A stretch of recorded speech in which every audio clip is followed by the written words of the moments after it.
नमस्कार, दीपास किचनमध्ये आज आपण मक्यापासून पौष्टिक असणारे कुरकुरीत असे छान अप्पे बनवणार आहोत। सकाळच्या नाश्त्यासाठी असेल किंवा संध्याकाळच्या जेवणासाठी किंवा मुलांच्या टिफिनसाठी हे अगदी पौष्टिक असणारे अप्पे तुम्ही नक्कीच बनवू शकता। तुमची मुलं जर भाज्या खात नसतील तर यामध्ये भरपूर अशा भाज्या घालून अगदी पौष्टिक इन्स्टंट होणारे, जास्त झंझट न करता मनात आलं की तुम्ही करू शकाल असे हे छान प्रकारे तुम्ही अप्पे बनवू शकता।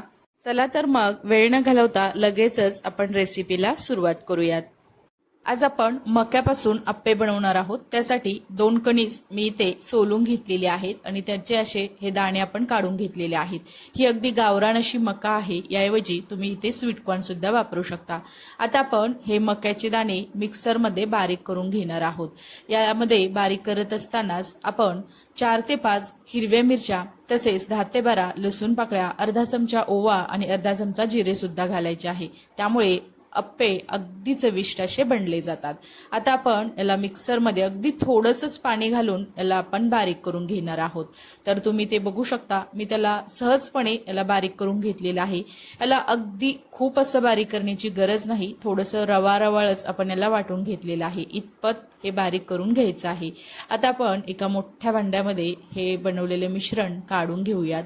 आज आपण मक्यापासून पौष्टिक असणारे भरपूर अशा भाज्या घालून छान अशा अप्पे बनवणार आहोत। तर त्यामध्ये आपण एक छोटी अर्धी वाटी इतकं बेसन पीठ घातलेलं आहे, तसेच छोटी अर्धी वाटी इतका बारीक रवा सुद्धा घालायचा आहे, तसेच 2 मोठे चमचे मी ते तांदळाचं पीठ सुद्धा घातलेलं आहे। त्यामुळे अप्पे अगदी क्रिस्पी असे बनले जातात। त्यानंतर इथे एक मोठा चिरलेला कांदा घातलेला आहे, तसेच एक मोठा बारीक असा चिरून घेतलेला टोमॅटो सुद्धा घालायचा आहे, तसेच एक आपण इथे शिमला मिरची सुद्धा घालूयात। त्यामुळे भरपूर अशा भाज्या घातल्या की अप्पे अगदी पौष्टिक असे बनले जातात। त्यानंतर इथे चवीनुसार मीठ घालायचं आहे, तसेच इथे अर्धा चमचा मी हळद घातलेली आहे, अर्धा चमचा इथे धणे पावडर सुद्धा घालायची आहे, त्यानंतर अर्धा चमचा इथे लाल मिरची पावडर सुद्धा घातलेली आहे। आता हे आपण सर्व एकत्रितपणे मिक्स करून घेऊयात। तर आज आपण अगदी झटपट होणारे आणि अगदी पौष्टिक असणारे हे अप्पे बनवणार आहोत। हे अप्पे तुम्ही संध्याकाळच्या जेवणासाठी असेल किंवा मुलांच्या टिफिनसाठी किंवा सकाळच्या नाश्त्यासाठी सुद्धा बनवू शकता। इथे डाळ तांदूळ भिजवण्याची गरज नाही, मनात आलं की अगदी झटपट असे हे पौष्टिक असणारे मक्याचे अप्पे तुम्ही बनवू शकता। यामध्ये आपण अगदी थोडंसंच पाणी घालायचं आहे। मी ज्या भांड्यामध्ये मिक्सरला आपण मका वाटून घेतलेली आहे त्यामध्ये अगदी थोडंसं पाणी घालून हे भांडं पूर्णपणे आपण क्लीन करून घेतलेलं आहे आणि यामध्ये थोडं थोडं पाणी घालत आपण याचं बॅटर बनवून घेणार आहोत। यामध्ये एकदम जास्त पाणी घालायचं नाही, अगदी बघत बघत यामध्ये पाणी ऍड करायचं आहे। तुम्ही ते बघू शकता, इतपत मी यामध्ये पाणी घालून हे मिश्रण तयार केलेलं आहे। आता आपण यामध्ये अगदी चिमूटभर इतका खाण्याचा सोडा सुद्धा घालायचा आहे, त्यामुळे ते अगदी व्यवस्थित असे फुगले जातात आणि मस्त असे क्रिस्पी सुद्धा बनले जातात। इतपत आपण याची कन्सिस्टन्सी ठेवायची आहे।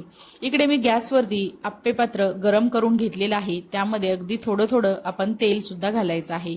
हे सुद्धा अगदी व्यवस्थित असं मीडियम गॅसवरती गरम झालं की त्यामध्ये तयार करून घेतलेलं हे बॅटर घालूयात।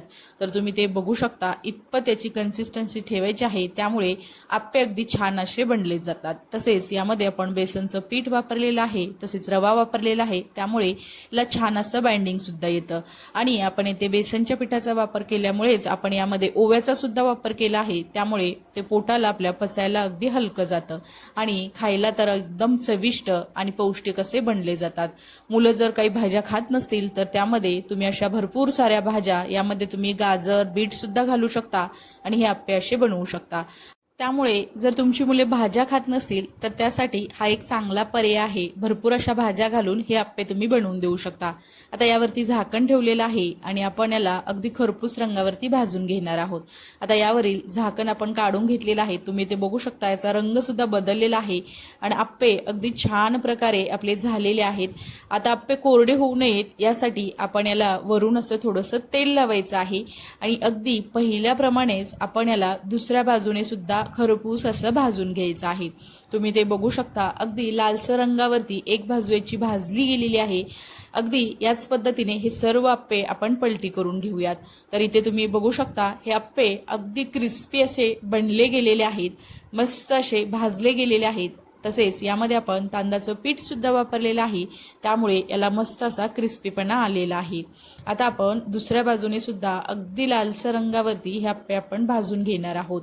आत्ताच घरभर मक्याचा मस्त असा सुगंध सुटलेला आहे, म्हणजे आप्पे आपले अगदी चविष्ट असे बनले गेलेले आहेत. आता हे आपले भाजून घेतलेले आप्पे आपण दुसऱ्या एका डिशमध्ये काढून घेऊयात. तसेच यामध्ये आपण लसूण, मिरची, ओवा, जिरे घातल्यामुळे याला छान असा खमंगपणा आलेला आहे. तर इथे हे आपले मस्त असे आप्पे बनवून तयार झालेले आहेत. तर इथं तुम्ही बघू शकता अगदी टम्म असे फुगलेले आहेत, तितकेच आतून ते जाळीदार सुद्धा बनले गेलेले आहेत. त्यातीलच एक आप्पे आपण फोडून बघूयात. तुम्ही ते बघू शकता अगदी जाळीदार असा बनला गेलेला आहे, तितकाच हा क्रिस्पी सुद्धा झालेला आहे. यासोबत तुम्ही खोबऱ्याची चटणी किंवा शेंगदाण्याची चटणी सुद्धा बनवू शकता. हे असेच खायला सुद्धा हे आप्पे अगदी मस्त लागतात. मुलांच्या टिफिनसाठी असेल, सध्या काही मुलांच्या स्कूल सुरू आहेत, काही मुलांना सुट्ट्या आहेत, तर तुम्ही नाश्त्यासाठी असेल किंवा स्कूल टिफिनसाठी सुद्धा हे आप्पे अगदी झटपट, जास्त पसारा, जास्त झंझट न करता इन्स्टंट असे बनवून देऊ शकता. ही रेसिपी तुम्हाला कशी वाटली हे मला नक्की कमेंट्समध्ये सांगा. रेसिपी आवडली असेल तर दीपाज किचन या यूट्यूब चॅनेलला लाईक, शेअर आणि सबस्क्राईब करा आणि शेजारील बेल आयकॉनवरती क्लिक सुद्धा करा, कारण तुम्हाला अशा छान छान साध्या सोप्या झटपट होणाऱ्या, विशेष म्हणजे पौष्टिक अशा रेसिपी पाहायला मिळतील. चला तर मग नंतर भेटूया आपण अशाच एका छान अशा रेसिपी सोबत. तोपर्यंत सर्वांना धन्यवाद.